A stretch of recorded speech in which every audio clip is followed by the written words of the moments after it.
오늘 말씀의 제목은 겸손의 왕으로 오신 예수님입니다. 여러분, 오늘 우리는 종려주일, 또 고난주일이라고 하기도 하죠.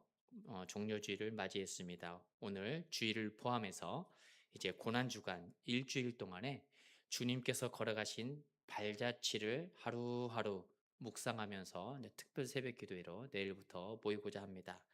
매일매일 새벽을 깨워서 우리가 기도의 자리에서 주님께서 걸어가신 비아 돌로로사, 십자가의 길, 고난의 길이라는 의미죠. 십자가의 길을 함께 걷고자 합니다. 내일부터 시작되는 고난주간 특별 새벽 기도의 기도와 관심으로 참여해 주시기 바랍니다. 오늘 본문의 말씀을 보면 예수님은 지금 이제 십자가의 길을 향해 마지막 여정을 가십니다. 그 마지막 길이 시작이 바로 예루살렘 입성이에요. 주님께서 나귀를 타고 예루살렘에 입성하실 때 수많은 사람들이 종려나무를 가지고 흔들며 환호합니다. 그리고 길에 옷을 깔고 외치지요. 왕이 오신다. 찬송하리로다. 하늘에는 평화요, 가장 높은 곳에는 영광이로다. 마태복음과 마가복음에서는 조금 다르게 선포하고 있습니다. 호산나 다윗의 자손이여 찬송하리로다. 그런데 놀랍게도 수많은 사람들의 환호 속에서, 외침 속에서 예수님의 마음은 기쁨의 마음이 아니라 슬픔과 눈물이었다. 성경은 그렇게 증거하고 있어요. 왜 주님께서 우셨을까요? 그 이유가 무엇인지 오늘 본문의 말씀을 통해 겸손의 왕으로 오신 우리 예수님의 발자취를 살펴보고자 합니다. 첫 번째는 우리 주님께서는 영광이 아니라 십자가를 선택하셨다라는 사실입니다. 우리가 30절과 31절 말씀 다 같이 합독하도록 하겠습니다. 30절, 31절 시작. 이르시되 너희는 맞은편 마을로 가라. 그리로 들어가면 아직 아무도 타보지 않는 나귀 새끼가 매어 있는 것을 보리니 풀어 끌고 오라. 만일 누가 너희에게 어찌하여 푸느냐 묻거든 말하기를 주가 쓰시겠다 하라 하시매. 아멘. 본문에 보면 예수님은 말을 타지 않고 나귀를 타고 예루살렘에 들어가고 계십니다. 나귀 새끼가 매여 있는 것을 보리니 풀어 끌고 오라. 왜 주님께서 말이 아니라 나귀를 타셨을까요? 나귀는 체구도 작고 볼품이 별로 없지 않습니까? 그에 비해 말은 굉장히 멋있어요. 그런데 말을 타지 않고 나귀를 타신 이유가 무엇일까요? 먼저 첫 번째 이유는 고대 근동에서는 왕이 전쟁하러 갈 때에 말을 탔다고 합니다. 평화를 선포할 때는 나귀를 탔다고 해요. 예. 주님께서 이 땅에 전쟁을 하러 오시는 것이 아니라 승리의 왕으로 오신 주님이 아니라 평화의 왕, 겸손의 왕으로 오셨다라는 것을 상징하기 위해서 주님께서는 나귀를 타시고 예루살렘을 입성하신 것입니다. 또한 주님께서 나귀를 타신 두 번째 이유는 스가랴서 9장 9절의 말씀의 예언을 성취하기 위해서예요. 우리가 스가랴서 9장 9절 말씀도 같이 합독하도록 하겠습니다. 시작. 시온에 따라 크게 기뻐할지어다. 예루살렘에 따라 즐거이 부를지어다. 보라, 내 왕이 내게 임하시나니 그는 공의로우시며 구원을 베푸시며 겸손하여서 나귀를 타시나니 나귀의 작은 것 곧 나귀 새끼니라. 아멘. 여기 스가랴서에서 구약에서 말씀하는 나귀, 이 나귀는 여기서 겸손은 단순한 사람의 성격을 의미하지 않습니다.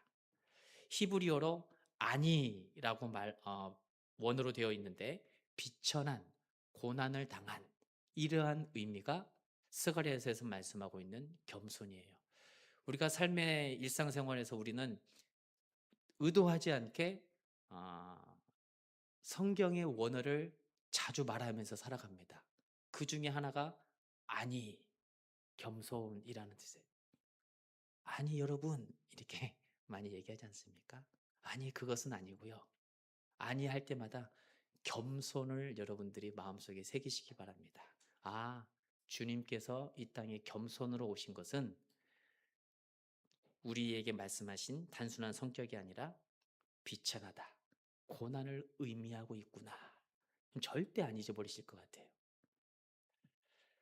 스가랴가 선포한 안위, 겸손은 주님의 출생의 비천함과 고향 사람들에게 환영받지 못한, 주님께서 고향을 2번이나 방문했지만 구원을 위해서 사랑하기 때문에 2번이나 방문했지만 다 배척받으시지 않았습니까? 환영받지를 못했어요. 멸시당하게 될 것을 예언하고 있는 그 의미인 것이죠. 인류 구원을 위해 하늘의 영광이 아니라 십자가로 인한 고통과 고난을 의미하고 있는 게 바로 예수님의 겸손이라는 거예요. 우리 주변에 보면 무서운 사람이 있는가 하면 강한 사람이 있습니다. 어찌 보면 강한 사람이 무서운 사람인 것 같기도 하고 또 무서운 사람이 강한 사람인 것 같기도 하지만 조금만 깊이 이렇게 살펴보면 둘이 성격이 완전히 다르다는 것을 우리는 알 수 있어요. 무서운 사람이 어떤 사람이 무섭습니까? 괴팍한 사람, 성격이 난폭한 사람, 옆에 가기도 두려운 사람, 가면은 내가 왠겠니 피해 당할 것 같고 어, 나를 힘들게 할 것 같고, 이러한 사람들 우리는 무서운 사람으로 생각하면서 최대한 멀리 피하려고 합니다.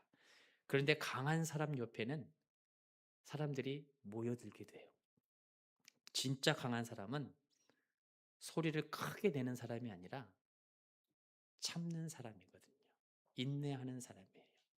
문제와 상황과 환경 속에서 다급한 일이 터져도 분을 내거나 폭발하거나 소리를 지르는 사람이 아니라 끝까지 견디는 사람. 이 사람이 강한 사람이에요. 그래서 사람의 주변에 이렇게 많이 몰리게 되게 되면 그 사람의 강인한 성품, 예수 그리스도의 사랑의 성품이 담겨져 있기 때문에 주변에 이렇게 몰려들게 됩니다. 그러나 그러한 성품이 아니라 오히려 반대되는 삶을 살아가는 사람에게는 다 떠나죠. 윽박 지르고 무시하고 소리 지르고 옆에 누가 남아 있으려고 하지 않는 것입니다. 우리 신앙도 마찬가지죠. 믿음의 내공, 신앙의 단단함이 있어야지 돼요. 보기에는 한없이 유해 보여요. 법 없이도 살 수 있는 사람처럼 너무도 성품이 좋고 항상 보면은 새글새글 잘 웃으시고 기쁘고 그분과 같이 있으면 내 마음이 평온하고 기쁘고 즐거움이 넘칩니다. 그런데 상황과 문제 앞에서 믿음이 흔들리지 않아요. 요동하지 않아요. 중심을 잘 붙잡으면서 지킵니다. 고난과 어려움이 닥칠 때에 냄비처럼 화르르 타오르는 것이 아니라 뚝배기처럼 서서히 누가 봐도 옆에서 알아차리지 못할 정도로 서서히 미동하지 않는 그러한 모습이 우리 신앙생활에서는 너무도 중요한 것이죠. 여러분, 진짜 믿음은 이기는 것이 아니라 인내하는 거예요. 참된 영적 권위는 힘이 아니라 겸손이 있는 것입니다. 권위로 찍어 누리는 것, 그 사람 옆에는 남아있질 않아요. 다 떠나갑니다. 나의 어떠한 이해타산이 맞아떨어지지 않으면 무언가가 더 이상 내가 무언가 더 이상 배울 것이 없고 내가 얻을 것이 없다 생각하면 다 떠나요. 참된 영적 권위는 힘이 아닌 것이죠. 겸손입니다. 여러분, 바라옵기는 겸손의 왕이 되신 주님의 길을 함께 걸어가시면서 그 인내의 영성을 담아내는 저와 여러분이 되시기를 축복합니다. 예수님은 제자들에게, 여기서 말씀하는 제자들은 베드로와 요한을 의미합니다. 베드로와 요한에게 야, 가서 나귀 새끼를 가지고 와, 이렇게 말씀하시죠. 그리고 사람들이 왜 당신 것도 아닌데 나귀 새끼를 가져갑니까? 라고 물어본다면 주가 쓰시겠다 하라. 그러면 내줄 것이다. 이렇게 일러주십니다. 여기에 중요한 표현이 있죠. 주가 쓰시겠다 하라. 예수 그리스도가 만물의 주인 되심을 의미하는 말씀이에요. 나귀뿐만 아니라 세상의 모든 피조물의 주인이 우리 하나님의 것, 우리 주님의 것이라는 것이죠. 베드로와 요한이 정말 나귀 새끼를 풀어서 가지고 오려고 하는데 나귀 주인이 묻습니다. 33절 하반절에 어찌하여 나귀 새끼를 푸느냐? 이거 당신 것 아니지 않습니까? 남의 것에 왜 손을 댑니까? 이렇게 묻는 거예요. 그러자 제자들은 망설임 없이 주님께서 가르쳐 주신 대로 주가 주님께서 쓰시고자 함입니다. 이렇게 얘기를 하자 아무 말 없이 내어 주었습니다. 만일 제자들이 내가 필요해서 급하게 필요해서 쓰려고 합니다. 내어주지 않았을 것 같아요. 우리는 여기에서 중요한 신앙의 원리를 발견하게 됩니다. 우리의 삶이 채워지는 삶이 되기 위해서는 주님의 말씀하시는 대로 행할 때 채워지는 삶이 된다라는 거예요. 내가 생각하고 계산하고 세상에 돌아가는 환경과 가치 판단에 의해서 지금이 적기야 라고 하면서 내가 무언가를 취하려고 움직이면 순간에 다 사라지는 거예요. 채워지지 않습니다. 영적 갈급함, 가정의 평안, 사업의 안정, 주님께서 말씀하실 때에 채워지는 거예요. 여기서 중요한 것은 순종하는 신앙입니다. 베드로와 요한이 궁금해할 수 있어요. 주님, 나귀 새끼를 그냥 가져오라고요? 그 사람들이 내어줄까요? 그냥 돈을 주고 사오는 게 어떨까요? 이렇게 물어볼 수도 있었던 상황입니다. 그런데 제자들은 의심 대신에 순종을 선택해요. 신앙생활에서 질문하는 것 굉장히 좋은 것입니다. 그러나 의심하는 것은 우리가 철저히 버려야 할 것이에요. 신앙생활할 때 질문 없이 신앙생활하면 신앙이 성장하지 않아요. 성숙하지 않습니다. 늘 내 자신한테 말씀을 묵상하고 읽어도 질문을 하십시오. 여러분들 스스로가 주님께서 왜 이 상황에서 이런 말씀을 하셨지? 그러면서 말씀의 묵상에 더 깊이 들어가시는 거예요. 그런데 그러한 아무런 질문 없이 나한테 질문하지 아니하고 말씀 읽고 말씀 열심히 쓰는 것, 그것은 하나의 내 만족이고 종교 행위인 것이에요. 성경 일독을 하고 이독을 하는 것 그렇게 중요하지 않아요, 여러분. 일독 이독이 중요한 게 아니라 말씀 한 구절을 살아내는 게 중요한 거예요. 저는 성경을 2년에 걸쳐서 필사를 다 했습니다. 대단합니다. 사람들이 박수 쳐주고 좋아하시죠. 기뻐하시죠. 그런데 늘 삶의 자리는 변함이 없어요. 괴팍해요. 이해하지도 못해요. 사랑하지도 못해요. 성경 필사가 그분에게는 멸류관이 된 거예요. 아무런 의미가 없는 거예요. 차라리 말씀 한 구절을 씨름하기 위해서 오늘 그 하루를 말씀 한 구절 붙잡고 사는 거예요. 그게 더 훨씬 신앙의 성숙과 성장에 의미가 있는 것입니다. 질문하는 것 굉장히 중요합니다. 그러나 의심하는 것은 버려야지 돼요. 질문하는 신앙은 순종하기 위해서 믿는 믿음의 물음이지만 의심은 순종을 피하기 위한 이성과 상식의 물음이에요. 완전히 다르죠. 질문하는 신앙은 순종하기 위해서 내가 자꾸 믿음으로 물어봐요. 하나님, 이게 정말 맞습니까? 주님께서 응답해 주셨는데 그 길이 맞는가요? 다시 한번 기도하고 말씀 묵상하고 깊이 들어가죠. 그러나 의심하는 사람은 순종을 피하기 위해서 이성과 상식으로 묻습니다. 가능할까요? 네. 이 시대에 그러한 기적이 일어난다고요? 우리의 신앙이 믿음이 아니라 이성과 상식에 갇혀 있으면 하나님의 역사는 나타나지 않습니다. 여러분, 순종하심으로 겸손의 왕으로 오신 주님의 길을 묵묵히 걸어가는 그러한 일평생 삶이 되시기 바랍니다. 두 번째는 사람들은 겸손의 왕으로 오신 예수님을 환호했지만 그 환호가 기쁨이 오래가지 못했다라는 사실이에요. 우리가 37절과 38절 말씀을 함께 봉독하도록 하겠습니다. 37절 시작.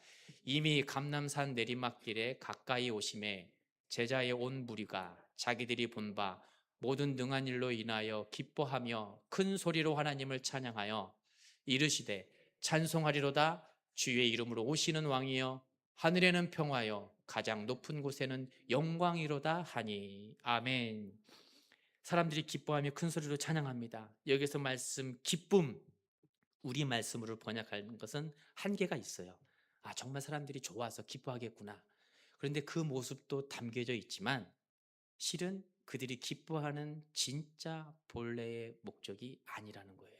여기서 말씀하는 카이로, 기쁨은 놀랍게도 주님의 그 구원자로 모시는 기쁨이 아니라 인간의 감정과 욕구, 욕망의 체험을 향한 기쁨이라는 거예요.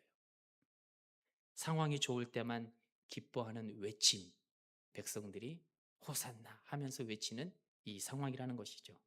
기적을 보거나 문제가 해결되면 만족해하는 기쁨입니다. 수많은 사람들이 이러한 기쁨으로 외칩니다. 주의 이름으로 오시는 왕이여. 여러분, 이스라엘 당시는 로마의 지배를 받는 나라이지 않습니까? 내가 마트에 어디에 슈퍼에 가서 뭐 하나 사려고 해도 그 사람들의 눈치를 보면서 가야 되는, 너무도 숨쉬기조차 힘든 시대에 바로 예수님의 시대인 거예요. 이런 고통의 삶에서 가장 필요한 건 무엇일까요? 자유지요. 해방입니다. 사람들은 로마에서 해방되기를 소망합니다. 그리고 가난과 질병에서 해방되기를 소망합니다.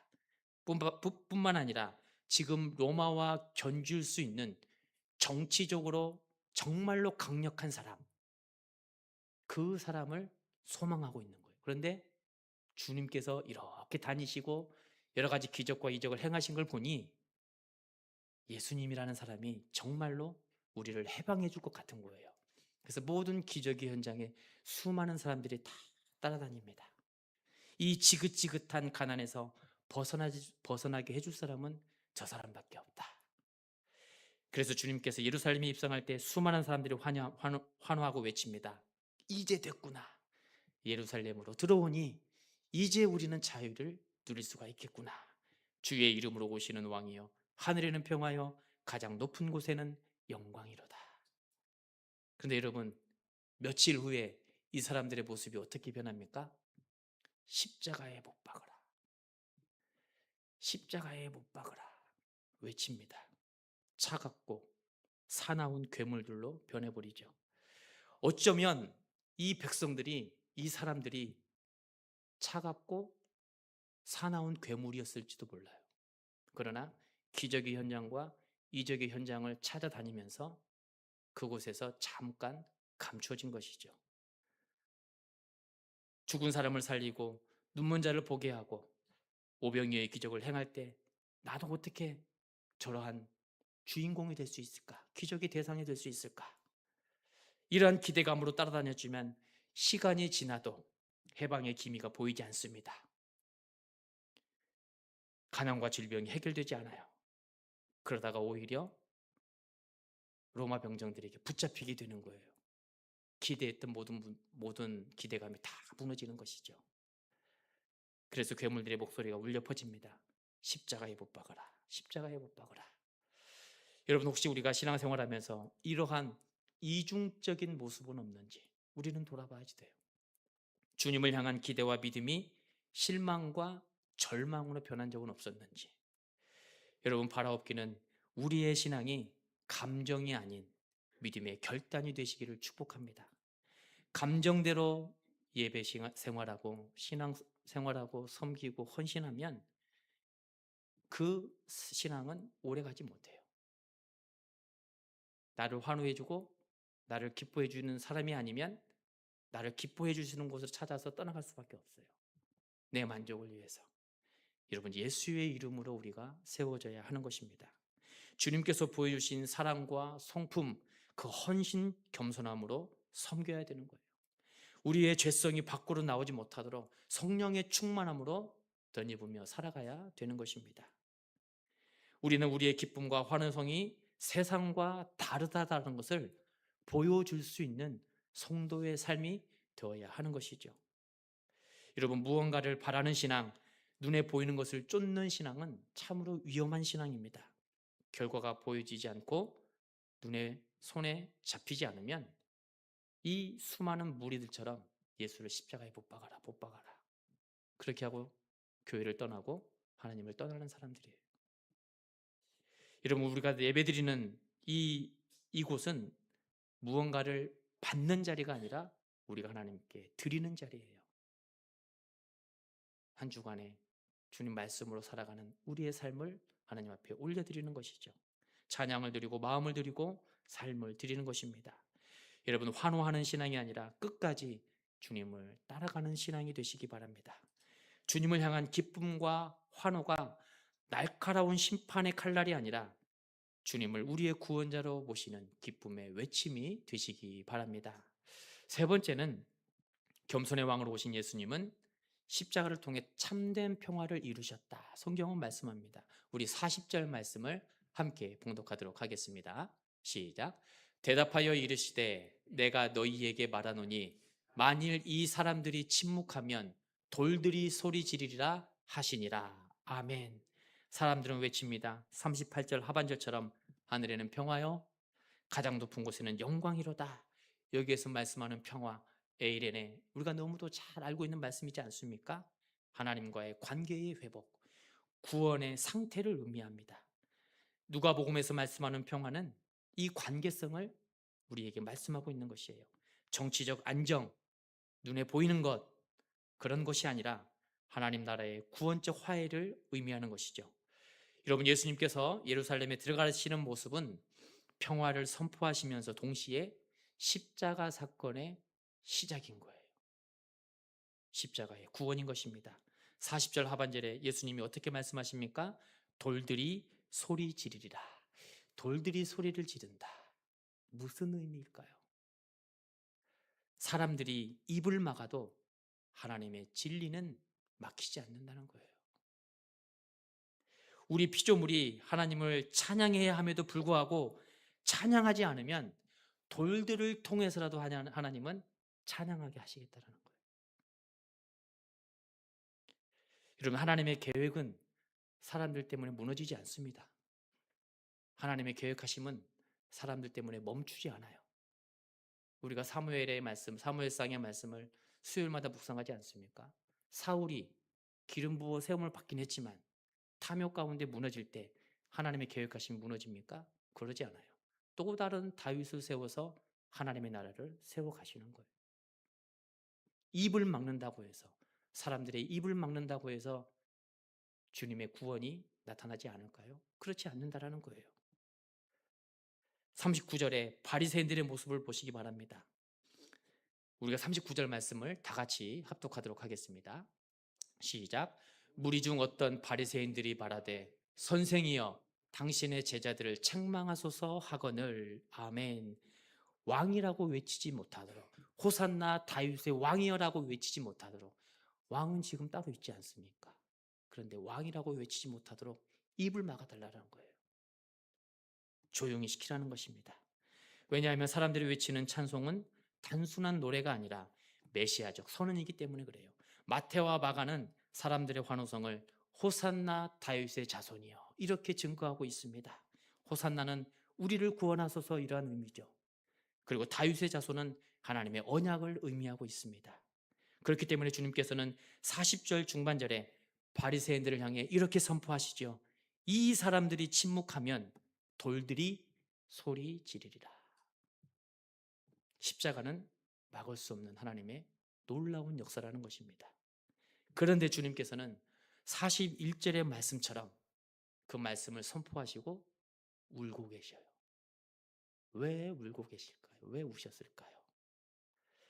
백성들의 환호성 때문입니다. 백성들은 예수님이 자신들을 구원해 주신다라는 그 확신을 가지고 있었고 메시아라는 사실도 어느 정도 이해를 하고 있었습니다. 그래서 호산나 다윗 이렇게 외치고 있지 않습니까? 그 일을 모른다면 호산나 다윗의 자손이여라는 말을 하지 않았을 거예요. 누가복음처럼 하늘에는 평화, 가장 높은 곳에서는 영광이로다 이렇게 외치는 것이죠. 그러나 호산나 다윗의 자손이여라는 참된 의미를 백성들이 알지 못했던 것입니다. 주님을 구원자 메시아가 아니라 지금의 상황을 해결해 줄 해결자로 알고 있었던 거예요. 아, 저분이 예루살렘에 입성하면 우리는 로마의 속박에서 해방할 수 있구나. 질병에서 벗어날 수 있고 가난에서 해방될 수 있구나. 외치자, 선포하자. 호산나 다윗의 자손이여 찬송하리로다. 너나 할 것 없이 막 선포합니다. 그런데 그 선포 환호 속에 주님은 울고 계신 거예요. 얘들아, 내가 너희들 문제 해결해 주기 위해 이 땅에 온 게 아닌데, 나는 구원자로 온 것인데, 이런 의미가 담겨 있는 것이죠. 가난과 질병을 해결하고 고난을 해결해 주시려 오시는 분이 아니라 죄에서 구원해 주시기 위해 이 땅에 오셨다라는 것을 수많은 사람들은 알지 못했다라는 거예요. 그런데 참으로 아이러니하게도 신앙생활하는 수많은 그리스도인들이 이 백성들과 동일한 신앙의 형태로 믿는 이들이 많다는 거예요. 전도할 때도 그래서 그렇게 많이 외치지 않습니까? 예수 믿으면 복 받은대. 예수 믿으면 잘 된대. 일이 잘 풀린대. 예전에는 우리가 교육이 좀 부족했고 그러한 인식이 약해서 그렇게 전도할 수밖에 없었지만 지금은 변해야 되는 것이죠. 예수 믿고 잘 되고 복 받는 것이 아니라 그분이 우리를 구원한 메시아라는 사실을 우리는 명확하게 전달해 줄 필요가 있는 것이죠. 선교지에서 수많은 선교사님들이 그리고 선교지에 선교사님들을 보낸 파송한 교회들이 잘못을 범하고 있는 것 중에 하나가 바로 이것입니다. 빨리 성과를 내야 돼요. 거기에 가장 적합한 사역이 건물 짓는 사역이에요. 양육사역, 전도사역은 눈으로 드러나지 않습니다. 그래서 교회에서는 파송했으니 매번 지원하지 않습니까? 파송했으니 3년이 지났는데도 아직 교회가 없다고? 예수 믿는 사람이 한 명도 없다고? 선교사님들이 생각하기를 교회에서 그렇게 빨리 원하니 우리가 할 수 있는 것은 눈에 보이는 사역. 그래서 건물 짓는 사역을 동남아에 수도 없이 하고 있어요. 양육하고 교육하는 사역은 눈에 보이지 않아요. 3년이 지나도 5년이 지나도 한 영혼이 제대로 믿을까 말까 하는 그 상황에 있어서 그렇게 살아간다면 선교사님들의 지원은 끊기게 됩니다. 기도해도 지원을 해도 열매가 없으니 다른 곳으로 눈을 돌릴 수밖에 없는 것이죠. 한국 교회가 망쳐놨어요. 선교 지역을. 한 영혼 구하는 게 여러분 건물 뚝딱 짓는 것처럼 눈에 보이는 것일까요? 그렇지 않아요. 수많은 백성들은 근데 그렇게 살아갔고 우리 또한 그렇게 살아가고 있다는 거예요. 예수 믿으면은 우리 가정이 평안하대. 예수 믿으면 사업이 잘 된대. 주일 52주 빠지지 마. 예수 잘 믿어야 돼. 예수 잘 믿어도요 사업이 실패해요. 예수 잘 믿어도요 사람이 죽습니다. 사고도 나고 뜻하지 않는 질병에 걸릴 수 있어요. 정말 예수 잘 믿는 사람은 그러한 고난과 환경과 어려움이 왔을 때 믿음의 중심, 마음의 중심을 어디에 두느냐? 고난 따라서 환경 따라서 문제 따라서 흔들려 버리면 종교 생활한 거예요. 예수 믿는 거 아니에요. 우리는 오늘 이 사건을 통해서 주님께서 왜 우셨는지 그 영적 의미를 깊이 바라볼 수 있어야 되는 것입니다. 여러분 오늘 성경은 저와 여러분을 향해 겸손의 왕으로 오신 예수님을 선포하고 있습니다. 종려주일이에요. 종려주일은 수많은 백성들처럼 환영하는 날이 아니에요. 십자가를 따라가기로 결단하는 날입니다. 십자가를 선택하는 믿음의 결단이 오늘이라는 것이죠. 여러분 나의 만족과 문제 해결을 위한 기쁨과 환호가 아니라 십자가의 길을 걷는 순종의 길, 믿음의 선택, 저와 여러분 되기를 축복합니다. 기도하겠습니다.